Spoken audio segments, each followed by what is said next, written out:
The grand chamber of the Galactic Council hummed with quiet conversation as delegates from 47 species took their seats. The room itself was a marvel of engineering. A massive sphere that floated in space, with transparent walls showing the stars beyond. Each species had their own section, with atmosphere and gravity adjusted to their needs. Ambassador Kale Vo of the Antarian Collective stood at the central platform.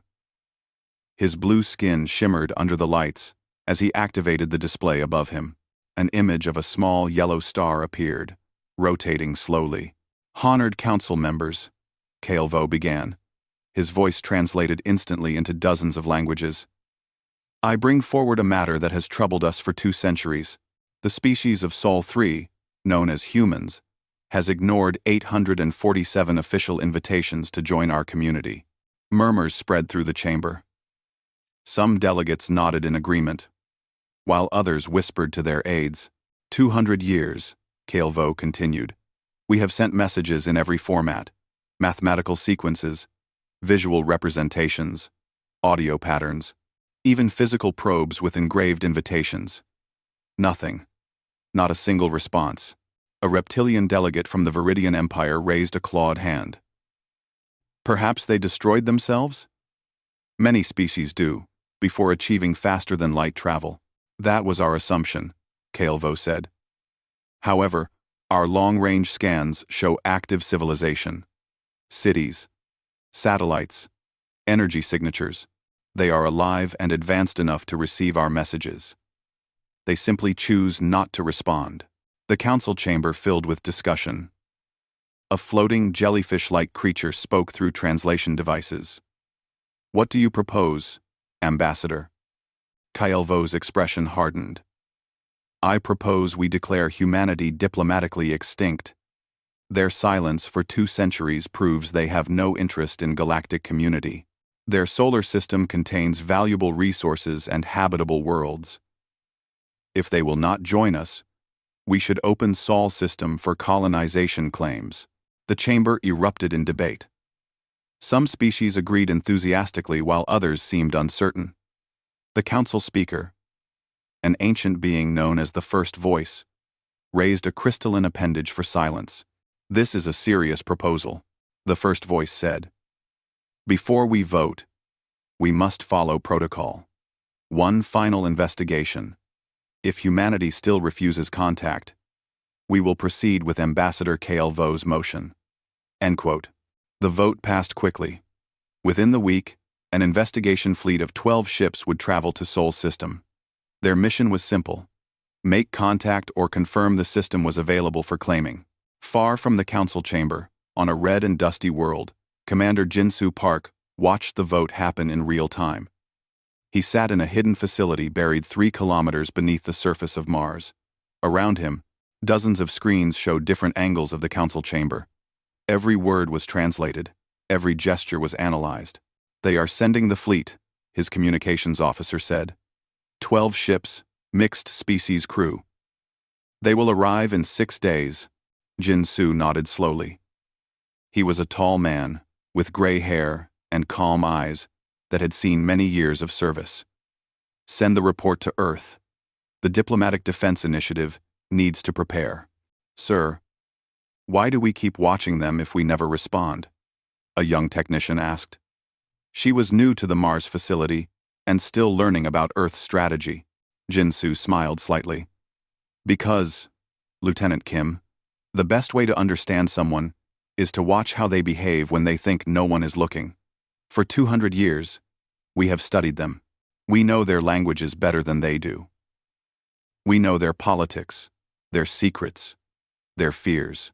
But why stay silent? Would you enter a room full of strangers if you could first spend years learning everything about them?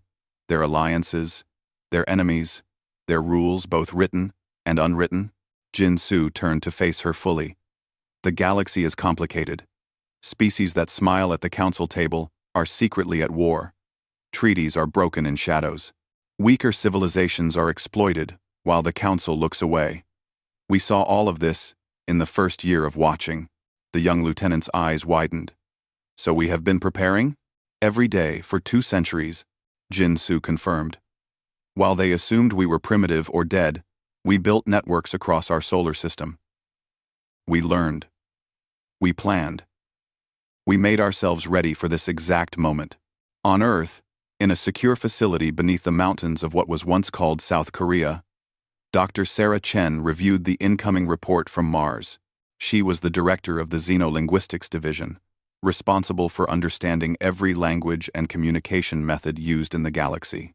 "The fleet will be here soon," she said to the gathered leaders. "Are the satellites ready?" Admiral Yoon Min-ji, commander of the Orbital Defense Coordination Center, nodded confidently. 1,000 satellites. Positioned and cloaked. They have been ready for 30 years. We have just been waiting for the right moment. "And the information packages?" asked Park Ji-woo, a former Marine who had been selected as Earth's first ambassador when the time came. "Complete," Sarah confirmed. "Every species in the Council. Every secret we have discovered. Every violation of their own laws that we have documented. All organized and ready for broadcast." The room fell quiet for a moment. These men and women represented Earth's careful strategy. While the galaxy assumed humanity was silent from fear or ignorance, the truth was far different. Earth had been building the most comprehensive intelligence network the galaxy had ever seen. "When the fleet arrives," Admiral Yoon said, "they expect to find nothing or primitives. Instead, they will learn that humans have been watching them all along, that every secret they thought was hidden has been recorded." The investigation fleet entered Sol System 5 days later. Captain Vex, a 4-armed insectoid commander, led the small flotilla. His orders were clear: approach Earth, attempt contact one final time, and report findings to the Council. "Sensors show extensive satellite networks," his science officer reported. "Orbital stations around multiple planets. Impressive for a species that never responded to contact." "Any response to our hails?" Captain Vex asked. "Nothing. Complete silence." The fleet moved deeper into the system, passing Mars without detecting the hidden facility below. They approached Earth's moon. Then, Earth itself. The blue and green planet hung in space before them. Beautiful. And quiet. Still, no response. Communications confirmed. Captain Vex prepared his report for the Council. Humanity was alive, but refused all contact. The colonization vote would proceed. Then something changed. Every sensor on every ship began screaming alerts simultaneously. Space around Earth suddenly filled with objects that had not been there a moment before. Exactly 1,000 satellites appeared in perfect geometric formation above Earth, materializing from cloaking fields that no Council technology had detected, and every single one of them began broadcasting at once. Captain Vex stared at his displays in disbelief. One moment, the space around Earth had been empty. The next moment, 1,000 satellites hung in perfect formation. Each one exactly the same size and shape. Smooth spheres that reflected starlight like mirrors. "Report," he demanded. His science officer's 4 eyes were wide with shock. "They just appeared, Captain. Our sensors detected nothing before they materialized. The cloaking technology is beyond anything in our databases. Are they weapons?" Vex's hand moved toward the alert button. "Unknown. They are broadcasting. All frequencies. Every known language in the galaxy. What are they saying?" The communications officer played the message. A calm human voice spoke in perfect Antarian, then switched to Viridian, then to Vex's own native language without pause. "Welcome to Sol System. You came seeking contact. We provide information instead. Please observe." Then the satellites changed. Each one began projecting holographic images into space. Massive, 3-dimensional displays that could be seen from every ship in the fleet. Vex watched in growing horror as the satellite nearest his ship began showing detailed information about his own species. Star charts appeared. Every Viridian colony world was marked with exact coordinates, population numbers, military installations, trade routes, energy production facilities. Everything was documented with precision that suggested decades of observation. How do they know all this? His weapons officer whispered. But the display was just beginning. The hologram shifted to show Viridian diplomatic communications. Secret messages between Viridian leaders, discussing treaties they had signed with the Council while planning to violate them. Plans to expand into territory that belonged to other species. Schemes to manipulate Council votes. Turn it off, Vex ordered. I cannot, sir. The broadcast is not directed at us. It simply exists in space. All ships in the fleet are seeing similar displays about their own species. Vex realized the terrible truth. Each satellite was showing different information. 1,000 satellites meant 1,000 different revelations. He switched his view to other ships' sensor feeds. The Antarian vessel was receiving detailed information about illegal mining operations. Holographic evidence showed Antarian corporations strip mining protected worlds in violation of Council environmental laws. The records included dates, locations, and even the names of officials who had approved the operations secretly. Another ship from the Yirish Confederation watched as decades of their species' diplomatic deceptions were displayed. They had signed peace treaties while simultaneously funding proxy wars. They had promised aid to struggling species while sabotaging their economies to keep them dependent. On Earth, Admiral Yoon Min-ji watched the satellite deployment from the Orbital Defense Coordination Center. Hundreds of technicians monitored the broadcasts, ensuring every piece of information was accurate and clear. All satellites are functioning perfectly, her tactical officer reported. The fleet is in disarray. Multiple ships are trying to jam the broadcasts, but failing. Good, Admiral Yoon said. Begin Phase 2. Show them we have been watching everything. The satellites shifted their displays again.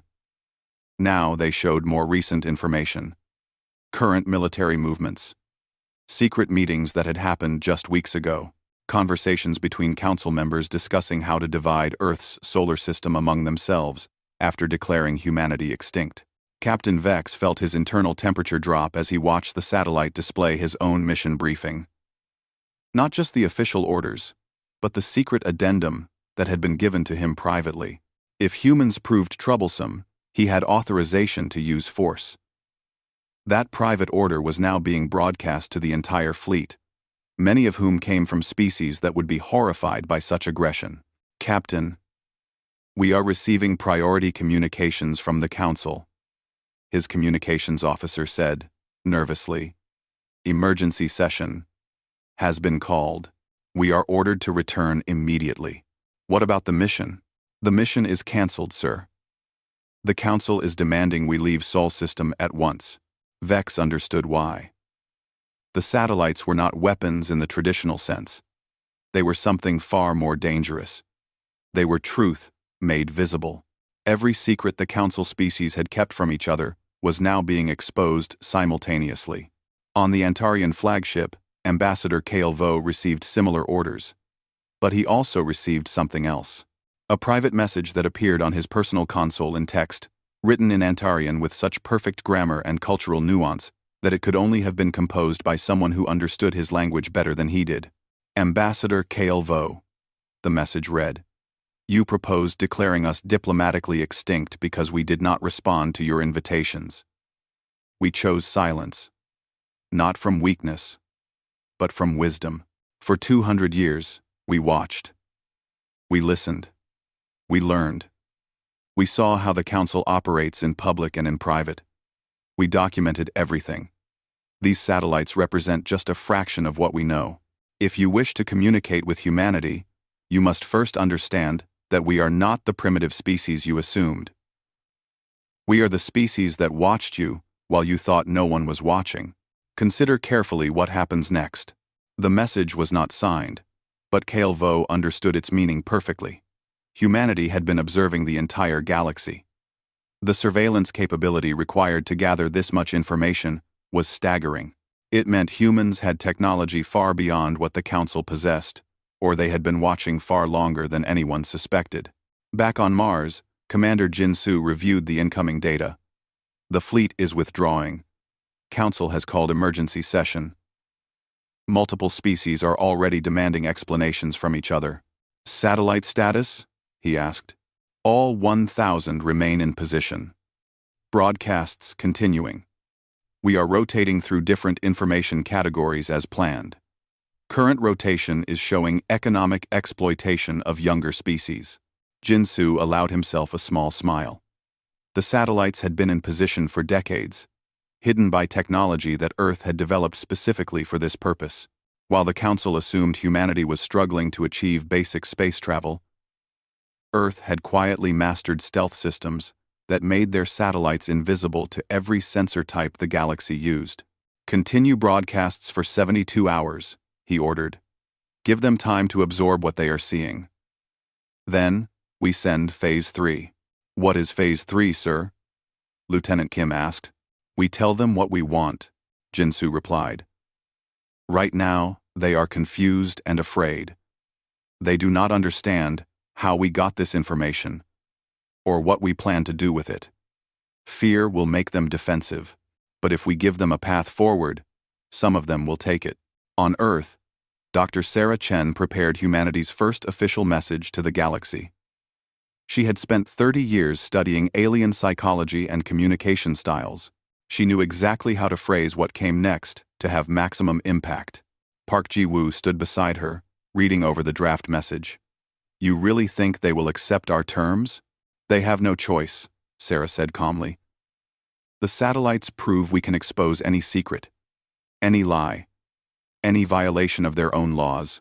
Some species will resist, but enough will see the benefit of reform, and those species will pressure the others.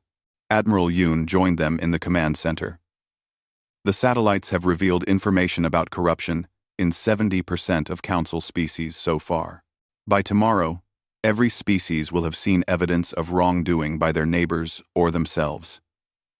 The galaxy is about to have a very difficult conversation. She pulled up a display showing galactic communication channels. They were overloaded with traffic, species demanding explanations from each other, client worlds questioning their protectors, colony administrations asking why certain activities had been hidden. 200 years of silence, Admiral Yoon said quietly. And now we break it by saying everything at once. The galaxy will never be the same. Above Earth, the 1,000 satellites continued their patient broadcast, each one a testament to humanity's capacity for patience and preparation. They did not threaten. They did not demand. They simply showed the truth. The emergency session of the Galactic Council was chaos. Delegates shouted across the chamber in dozens of languages. Translation systems struggled to keep up as accusations flew back and forth. The carefully maintained dignity of galactic civilization was crumbling with each passing minute. The first voice repeatedly called for order, but few were listening. The transparent walls of the council chamber showed the stars beyond, but inside, the darkness of revealed secrets consumed everything. Ambassador Kale Vo stood at his delegation's platform, his blue skin pale with stress. Across the chamber, the Viridian delegation was shouting at him. Behind them, 3 other species were demanding answers about the information humanity's satellites had revealed. You signed the Protected Worlds Treaty, the Viridian ambassador hissed. While your corporations were destroying 6 protected ecosystems, we have recordings of you personally approving those operations.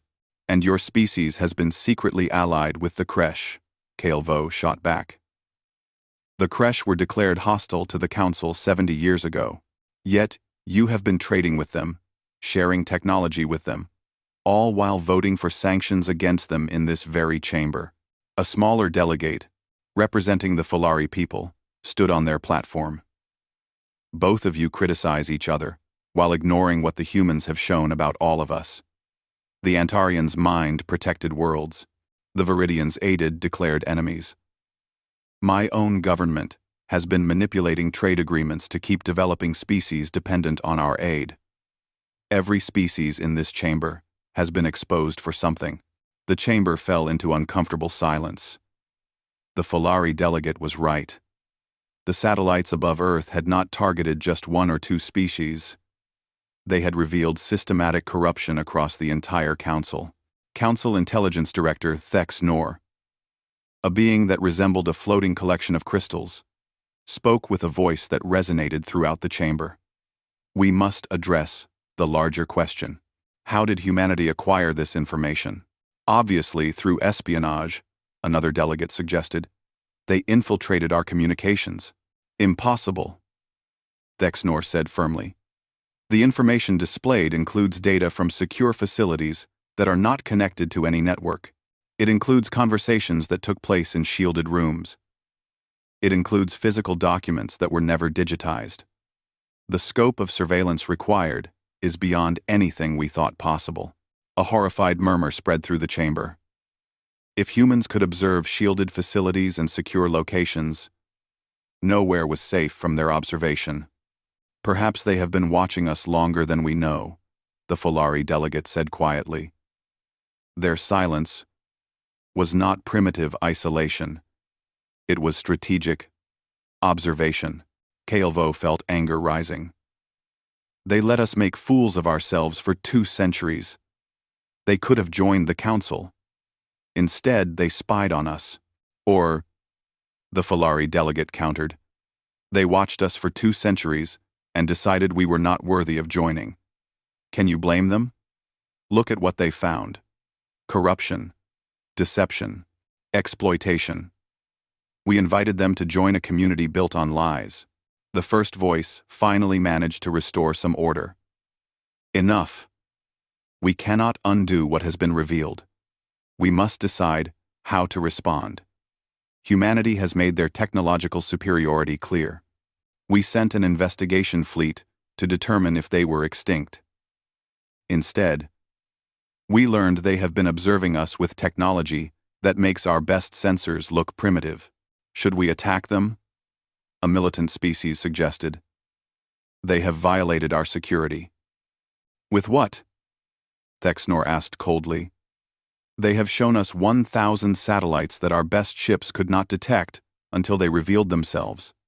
What else do they have that we cannot see? How many weapons are hidden in their solar system? How many ships? The chamber fell silent again as delegates realized the truth. Humanity had demonstrated technological superiority without firing a single shot. The satellites were a statement of capability. We should request dialogue, the Folari delegate said. Formally. Not another investigation fleet. Not another ignored invitation. A genuine request to speak. You would have us beg? Kaelvo demanded. I would have us show the wisdom to recognize when we are outmatched, the Folari responded. And the humility to admit we may have earned their silence. The vote was close, but it passed. The council would send a formal request for dialogue. Not a demand. Not an order. A request. On Earth, Dr. Sarah Chen received the council's message within hours. She read it carefully, analyzing every word choice and grammatical construction. They are afraid, she told the others, but some of them are also genuinely interested in reform. The Folari, in particular. Their message has subtext that suggests they want the corruption exposed. Can we trust any of them? Park Ji-woo asked. Trust is not required, Admiral Yoon replied. We hold all the information. They must earn our engagement. Commander Jinsu's report from Mars confirmed what they suspected. Galactic communications networks are overloaded. Client species under council protection are demanding explanations. Colony worlds are questioning their administrations. 3 minor conflicts have paused because both sides realized their secret backers have been exposed. The satellites are working as intended then, Sarah said. Not as weapons, but as truth-tellers. The galaxy is being forced to confront what it has become. She began preparing humanity's response. Earth would agree to dialogue, but on their terms. And those terms would require the Council to change in ways they would find difficult. The satellites continued broadcasting, rotating through categories of information. Now, they were showing evidence of species discrimination. Several council species had voted against membership applications from non-humanoid species for no reason except appearance. Others had quietly undermined developing civilizations they found culturally different. In the council chamber, a delegate from the Yirish Confederation stood to speak.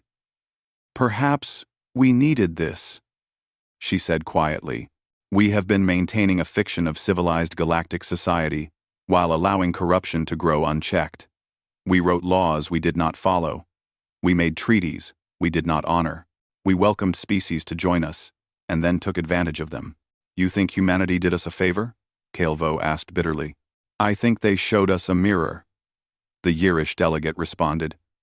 "And we do not like what we see." More delegates began speaking, some defensive, others thoughtful. The younger species on the council, those who had joined more recently, were generally supportive of what humanity had done. They had been victims of the corruption being exposed. The older, more established species were divided. Some wanted to defend the system they had built. Others recognized it was indefensible once exposed. The first voice listened to all perspectives before speaking. "Humanity has demonstrated that our secrets were never as secure as we believed. They have shown that our community is deeply flawed. Whether we choose to see this as an attack or as an opportunity to improve is up to us. But we cannot ignore it." The council session continued for 16 hours, the longest in recorded history. Species accused each other. Old alliances fractured. New ones began forming. The satellites above Earth had done more than expose secrets. They had fundamentally changed the political landscape of the galaxy. When the session finally ended, 5 species had formally requested that the Council establish an independent oversight committee to investigate the revealed corruption. 3 species had threatened to leave the Council entirely, and all of them agreed on one thing. They needed to speak with humanity before making any more decisions. The formal request was sent to Earth. It was carefully worded, respectful, and acknowledged that humanity had no obligation to respond. They were asking, not demanding. On Earth, Park Ji-woo read the message and smiled slightly. They are learning. It took 200 years, but they are finally learning to ask instead of assume. Should we respond? Admiral Yoon asked. Yes, Sarah said. But we make them wait 3 days. Let them wonder. Let the satellites continue broadcasting. Let the galaxy continue absorbing what we have shown them. Then we give them our terms for engagement. 3 days after the Council's request, Park Ji-woo appeared before them. Not in person. Humanity was not ready to physically travel to Council space yet. Instead, she stood in a facility on Earth, while her holographic image was projected into the Council chamber. The technology itself was a message. The hologram was perfect, more detailed and stable than anything the Council had seen before. She wore a simple dark uniform with no decorations or rank insignia. Her black hair was pulled back in a practical style. She looked like what she was. A soldier who had become a diplomat, because the mission required it. Honored Council members, she began, speaking in perfectly accented galactic common. I am Park Ji-woo, representing humanity. Thank you for inviting us to speak. The chamber was silent. 47 species watched the hologram with a mixture of fear, curiosity, and resentment. I know you have questions, Park Ji-woo continued. Why did we remain silent for 2 centuries? How did we gather the information our satellites have revealed? What do we want? I will answer these questions. But first, I must explain how humanity views the galaxy. She gestured, and a new hologram appeared beside her. It showed Earth from space. The blue and green planets slowly rotated. 200 years ago, we received your first message. We were excited, honored. Finally, we had proof. We were not alone. We prepared responses. We celebrated. Then our scientists and philosophers asked a simple question. What if we listened first? before we answer. So we listened. We built receivers and captured your broadcasts. We learned your languages. We studied your cultures. And within a year, we understood something important. The Galactic Council was not what it claimed to be. Uncomfortable shifting rippled through the chamber. Earth has a difficult history. We nearly destroyed ourselves multiple times. Wars that killed millions. Weapons that could have ended all life on our planet. Empires that conquered and enslaved. We know what corruption looks like because we have experienced it. We know what abuse of power looks like because we have suffered it. We know what happens when the strong exploit the weak because we have been both. She let that sink in before continuing. When we studied the Council, we saw patterns we recognized. Powerful species dominating weaker ones. Secret deals that violated public treaties. Laws that existed on paper but not in practice. We saw a system that maintained the appearance of civilization while allowing systematic injustice. Ambassador Vo could not remain silent. So you decided to spy on us? To judge us? We decided to understand you before joining you, Park Ji-woo corrected. Would you enter a partnership without understanding your partners? Would you sign a treaty without reading its terms? We chose caution over eagerness. 200 years is more than caution, the Viridian ambassador said. It is paranoia. Is it? Park Ji-woo asked. Your own species planned to claim parts of our solar system once we were declared extinct. We have recordings of those discussions. The Antarians wanted our asteroid belt for mining. The Yirish Confederation wanted to establish military bases on our outer planets. At least 6 other species had submitted colonization proposals that would have required relocating or eliminating any humans who got in the way. The chamber erupted in denials and accusations. Park Ji-woo waited calmly until the first voice restored order. So we watched, she continued. We learned. We prepared, not just by gathering information. We developed technology. We built defenses. We established networks across our solar system. We did not spend 2 centuries hiding.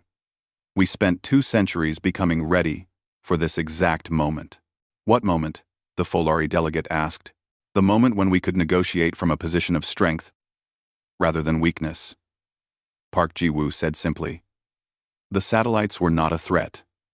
They were a demonstration. We wanted you to understand that joining the Council is a choice we can make, not a gift you grant us. And we have conditions for that choice. She gestured again. The hologram changed to show a document. It scrolled, slowly, displaying pages of detailed text in multiple languages. We propose comprehensive reform of the Galactic Council, Park Ji-woo said. Complete reformation of the Council Charter. Establishment of independent oversight committees with real authority. Mandatory transparency in all colonial operations. Protection rights for pre-spacefaring civilizations. Ending all classified treaties that violate public ones.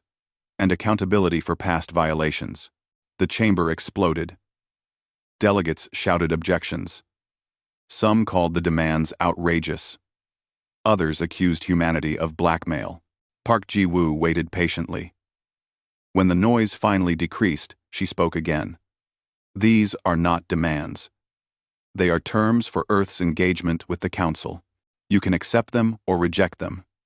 We will remain in our solar system either way. You think you can dictate terms to 47 species?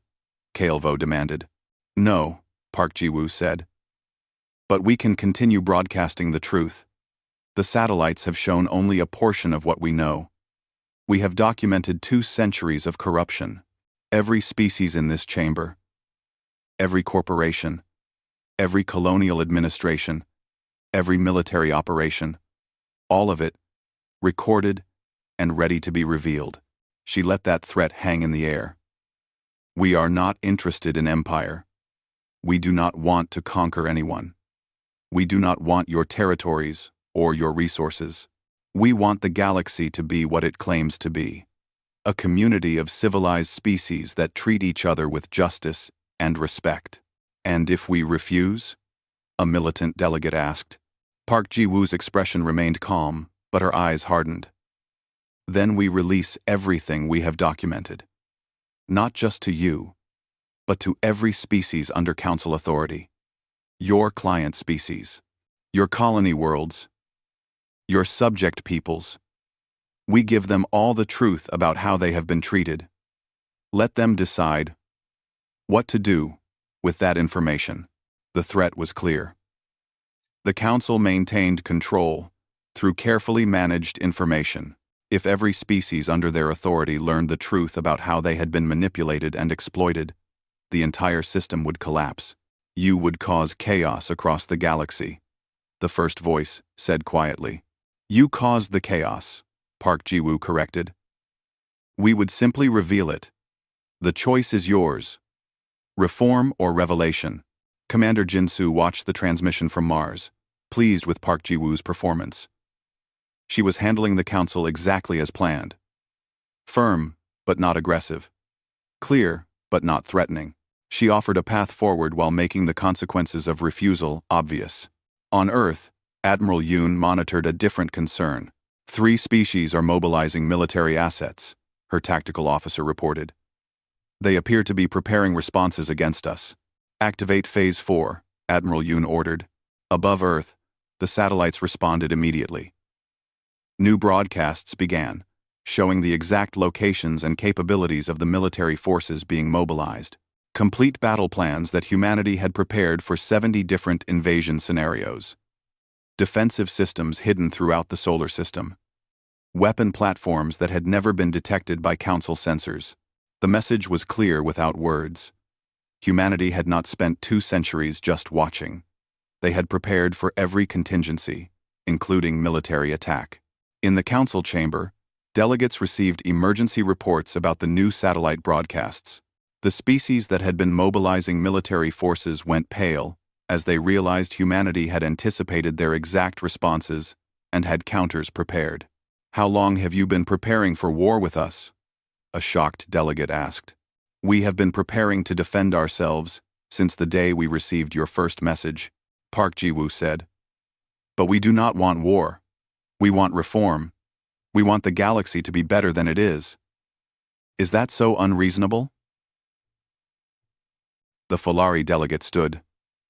No, it is not unreasonable. My species supports humanity's proposals. We have suffered under the current system. We welcome change. 2 other smaller species quickly added their support. They had been victims of the corruption being exposed and saw humanity's reforms as their best chance for justice. The chamber divided into factions. Some species resisted. Others supported reform. Many remained undecided, trying to calculate their best position. Park Ji-woo watched it all calmly. You do not need to decide today. Take time. Discuss among yourselves. But know this.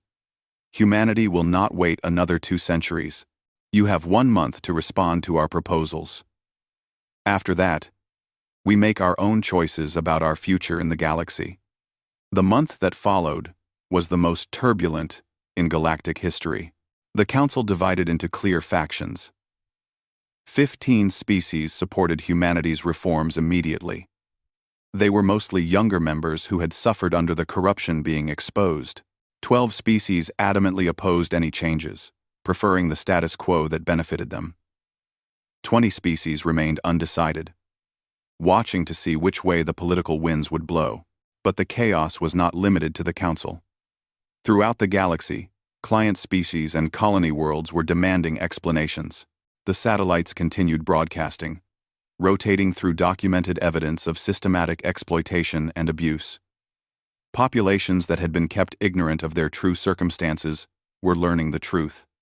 On the Antarian colony world of Keshar 3, a protest movement began within hours of the satellite broadcasts, revealing how resources meant for local development had been diverted to Antarian corporate profits.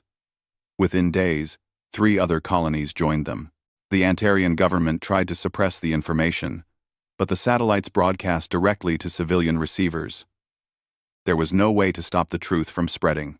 Similar uprisings began on 12 other worlds. Not violent revolutions, but peaceful demands for accountability and reform. The foundation of the Galactic Order was cracking. Ambassador Kale Vo stood in an emergency meeting with Antarian leadership. "We must act now," he insisted. "Deploy the military. Shut down the rebellious colonies before this spreads further." "And how do we explain that to the Council?" the Antarian Prime Minister asked tiredly. "We would be proving everything humanity accused us of. Using force to maintain unjust control. Better that than losing everything we have built." "What we built was based on exploitation," a younger minister said quietly. "Perhaps we deserve to lose it." The argument continued, but Kaelvo could see the truth. His government was divided. The younger generation wanted reform. The older leaders wanted to maintain power. And in the middle were those who simply did not know which path would lead to survival. On Earth, Commander Jin Su coordinated with the Diplomatic Defense Initiative as they monitored dozens of potential threats. 3 separate species have attempted to send covert military forces towards Sol system, he reported. All 3 have been detected, and their approach vectors broadcast publicly. "Good," Admiral Yoon said. "Continue the strategy. Make every aggressive move visible. Force them to act in the open or not at all." The strategy was working. Species that might have risked a secret attack were unwilling to move openly. Not when humanity could expose their actions instantly to the entire galaxy. Dr. Sarah Chen worked with her team to analyze the thousands of communications flooding in from across the galaxy. 70% of messages from client species are supportive of reforms, she reported. They see humanity as potential liberators. 20% are neutral. Only 10% are hostile, mostly from populations that benefit from the current system. What about the Council species themselves? More divided. The pattern is clear, though. Species that have been exploiting others oppose reform. Species that have been victims support it. The species in the middle are calculating which side serves their interests. Park Ji-woo prepared for her second appearance before the Council. The month was nearly over. Humanity needed to know where each species stood. The Council chamber was more subdued than her first appearance. Delegates looked tired. The past month had been exhausting for everyone. The carefully maintained facade of galactic civilization had been shattered, and rebuilding would not be easy.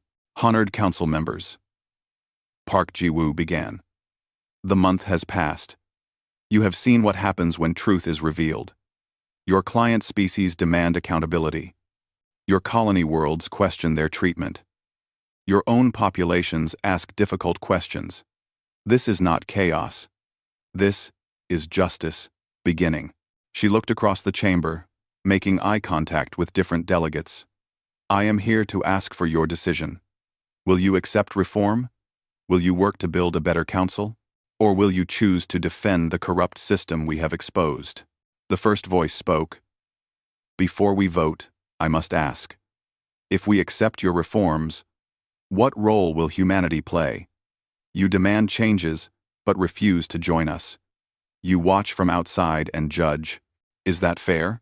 Park Ji-woo nodded, as if she had expected the question. We propose a new position.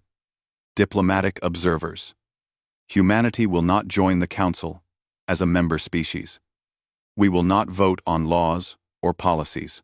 We will not claim territory or seek power. Instead, we will serve as independent oversight. We will continue to watch. We will continue to document. And we will continue to expose corruption wherever we find it. You want authority without accountability? Kaelvo demanded. No. Park Ji-woo said firmly. We want accountability without empire.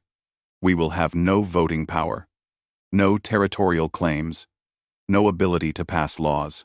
Our only authority will be to investigate and expose wrongdoing. If we abuse that authority, you can expel us. But you cannot stop us from watching. The Folari delegate stood. I believe this is wise. Humanity has demonstrated they can observe us whether we like it or not. Better to make that observation official and establish rules for it than pretend we can stop them. You would reward their spying? A hostile delegate asked. I would acknowledge reality, the Folari responded. They spent 2 centuries learning everything about us. They have technology we cannot match. They have information we cannot hide. Fighting them is pointless. Working with them might actually improve things. The debate continued for hours. But slowly, momentum built toward accepting humanity's proposal. Not because the Council wanted to, but because the alternative was worse. Species that opposed reform watched as their colonies rebelled. Species that remained neutral calculated the costs of resistance versus cooperation. And species that supported reform pushed hard for acceptance. Finally, the vote came. 28 species supported humanity's reforms and the creation of the diplomatic observer position. 13 opposed. 6 abstained. It was not unanimous, but it was enough. The first voice spoke formally. The Council accepts humanity's terms. We will reform the Charter. We will establish oversight committees. We will end secret treaties.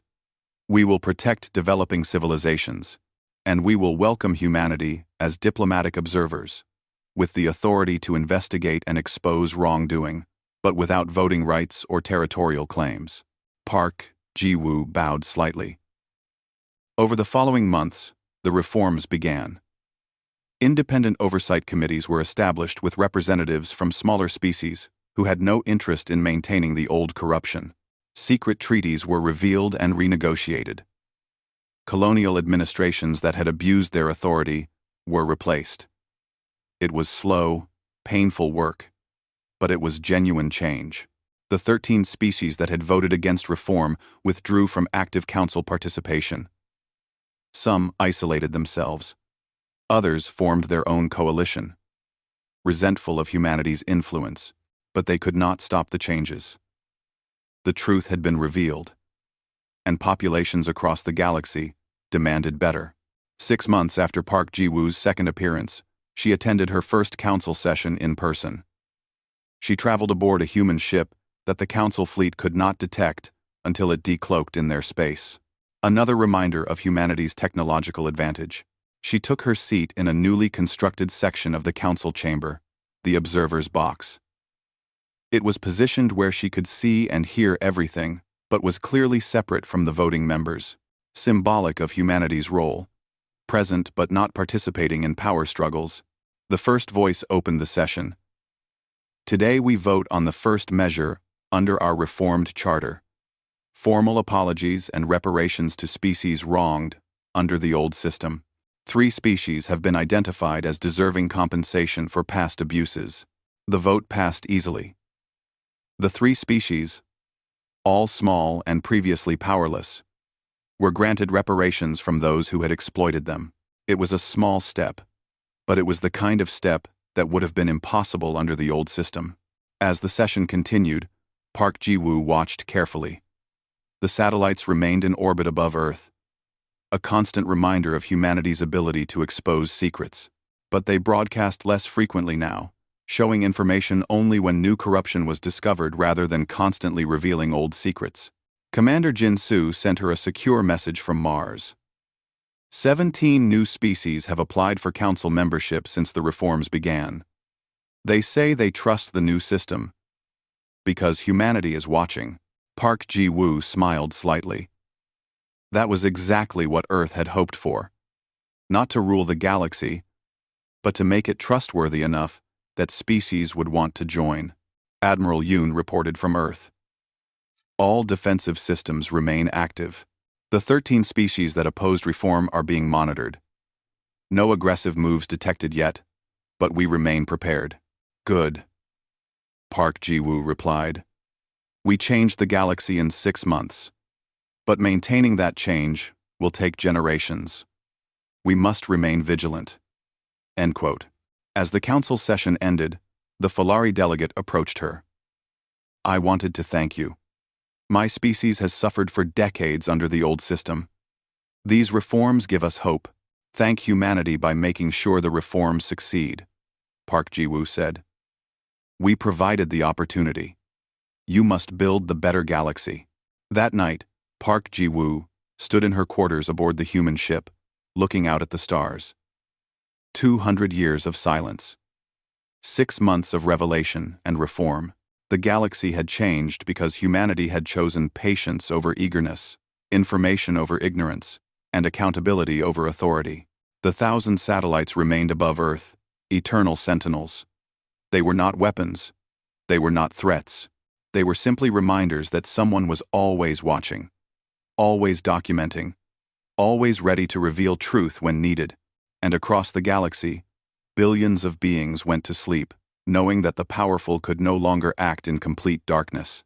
Humanity had given the galaxy something it desperately needed, but had never had. Transparency enforced by those with no interest in empire. It was not a perfect solution. Corruption would not disappear overnight. Abuse would not end immediately. But for the first time in galactic history, there was genuine accountability. And that made all the difference.